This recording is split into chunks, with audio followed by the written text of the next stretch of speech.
Do you know the story of the fisherman who caught a magical fish, only to discover she was no ordinary creature? A princess cursed by the sea, bound to a fate darker than anyone could imagine. What happens when kindness meets a powerful curse and love threatens to destroy everything? Tonight, I'm taking you deep into a mysterious African folktale where the ocean holds secrets and a single choice changes a man's life forever. This is the story of the princess fish and the fisherman. The sea was unusually still that morning, as if the ocean itself was holding its breath. Olu, a weathered fisherman known in his coastal village for his quiet resilience, pushed his canoe into the cold, glassy water. Years of hardship had made his hands tough and his heart guarded, but the ocean was all he had. He cast his net again and again, pulling it up only to find emptiness, nothing but salt and silence. Just as he was about to give up, the net jerked violently, resisting with a strength he had never felt before. His muscles strained, the wood of his canoe creaked, and finally he hauled something heavy and alive into his boat. A fish unlike any other lay writhing in the net. Its scales shimmered like molten gold, catching the pale sunlight. But what caught Olu's breath was its eyes, deep and knowing, reflecting something almost human. Then a voice, low and urgent, broke the quiet. "Spare me," the fish pleaded. Olu froze. The voice was clear, not the murmur of waves, but a voice filled with sorrow and desperation. No fisherman had ever heard a fish speak before, and yet here it was, begging him for mercy. Greed whispered in Olu's ear, the thought of selling this rare creature to traders who would pay handsomely, but something heavier pulled at his conscience. The loneliness in the fish's eyes mirrored his own. With trembling hands, Olu untangled the net and slipped the fish back into the water. The fish lingered, her gaze locking onto his, and whispered, "You have chosen kindness over desire. Remember this when the sea calls again." That night, Olu returned home empty-handed, mocked by neighbors and doubted by friends. But inside, a quiet warmth bloomed, an unfamiliar hope. The sea had taken much from him, but it had also whispered a secret he could not yet understand. Days later, the ocean transformed. Fish crowded his nets, the tides grew generous, and the village buzzed with rumors of a fisherman favored by the gods. Then as twilight stained the horizon, a figure emerged from the waves, a woman whose skin gleamed like the moonlight on water, her eyes deep and haunting. "I am Moremi, daughter of the Sea King," she said, voice both tender and commanding. "You freed me from a curse, and now my fate is bound to yours." Olu's life, once as steady and predictable as the tides, was about to unravel beneath the weight of a love as vast and uncertain as the ocean itself. The days that followed Moremi's arrival were unlike any Olu had ever known.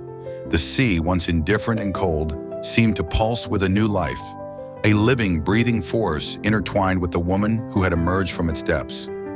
But beneath her ethereal beauty lay a shadow, a curse that clung to her like a storm cloud.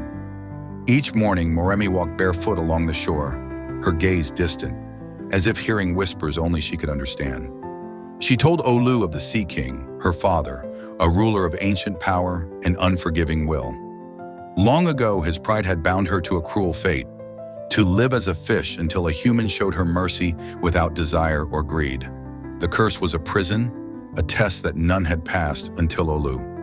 Yet freedom was fragile. Moremi explained that she could remain among humans only for 7 days. If a true bond was not forged before the sun set on the 7th day, the curse would reclaim her, and the sea would swallow her whole once more. Olu found himself caught between two worlds, the simple rhythms of his village and the strange, silent depths where Moremi belonged. Their conversations were sparse, weighted with the knowledge that time was slipping through their fingers like grains of sand. The villagers watched with suspicion and awe. Rumors spread like wildfire that Olu was bewitched, that Moremi was a spirit of the water, or worse, a harbinger of doom.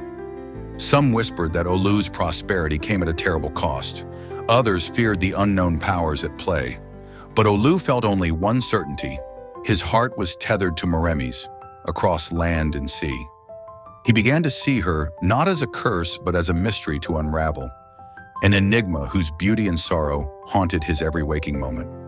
On the 5th night, beneath a silvered sky, Moremi confessed her deepest fear. "My father's wrath is fierce," she said softly. "He will come for me, and if your love is not true, all will be lost. Not just for me, but for you as well." Olu took her hands in his, feeling the cold tremor beneath her skin.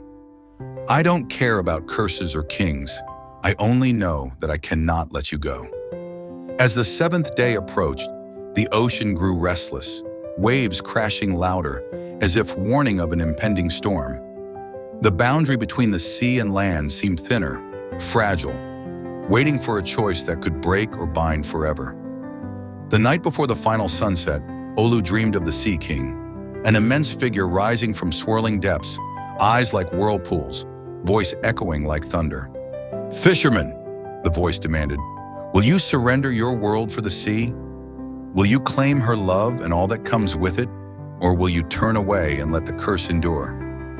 Olu woke drenched in sweat, the weight of the decision pressing down on him like the ocean's deepest trenches.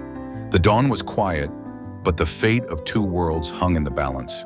The morning of the seventh day arrived like a breath held too long, tense, still, as if the world awaited Olu's choice. The village gathered quietly on the shoreline, faces etched with a mix of fear and curiosity. The ocean's surface was dark and restless, the waves whispering secrets only the brave dared to hear.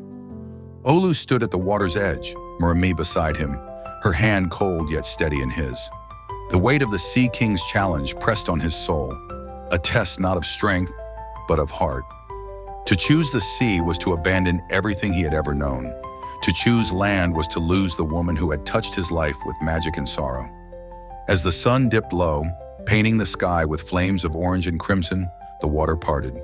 From its depths rose the Sea King himself, a towering figure crowned with coral and seaweed, eyes like dark whirlpools reflecting ages of wrath and wisdom. "Fisherman," his voice rolled like thunder over the waves, "you have proven kindness, yet now must prove your love. Choose wisely, for this choice will bind your fate." Olu swallowed the lump in his throat. He glanced at the village, his mother's hopeful gaze, the skeptical eyes of his friends, and then at Murami, whose expression held both fear and faith. "I choose love," Olu said with a voice steady and clear. "I choose Murami, no matter the cost." A silence fell. The Sea King's eyes softened, and with a gesture, a wave of shimmering light engulfed Murami. The scales that had hidden her transformed into glowing skin, radiant as moonlight on still water. The curse was broken. Murami's eyes met Olu's, filled with tears and joy. "You have freed me," she whispered, "not just from the sea's chains, but from loneliness." But freedom came with a price. The Sea King's voice echoed once more. "Know this, love born of sacrifice is strong, but fragile. You walk between two worlds now, bound by a promise deeper than the ocean." From that day, Olu and Murami became legends, a story told in whispers along the coast and beyond. They lived in the delicate balance between land and sea, a reminder that love's true power lies not in possession, but in sacrifice and trust. And when the ocean called, Olu answered, not as a fisherman alone, but as a man who had dared to love beyond the horizon, forever changed by a princess fish in a curse broken by heart.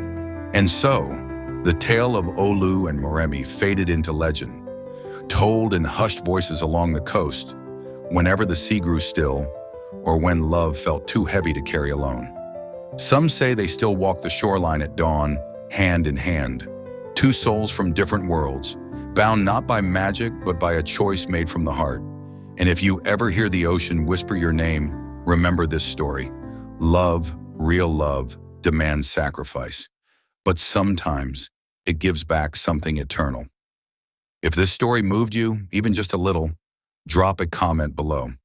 I want to hear your thoughts. And if you believe more people should experience stories like this, hit the like button, share with a friend, and subscribe to the channel.